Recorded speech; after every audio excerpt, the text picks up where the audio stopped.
Hello everyone, in today's video I'm gonna show you how to connect your Bluetooth device to Windows.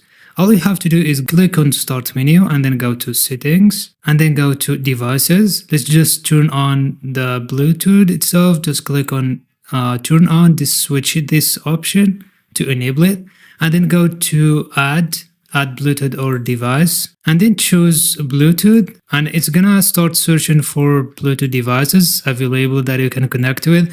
As you can see, I have here my headphones that I'm gonna connect to. Just click on your choose device that you want to connect to and just click on it. As you can see, it's connected. First of all, it's gonna show, like in the first time you're gonna connect to it, it's gonna show you an authorization. Just click on it and it's gonna get connected.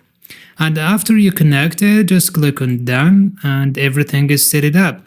And if you want to remove it, just click on the device you want to remove and click on Disconnect, or remove the device to remove it from your device. If you want to disconnect it to use it in another device, just click on Disconnect. And as you can see, it's paired, but it's not connected.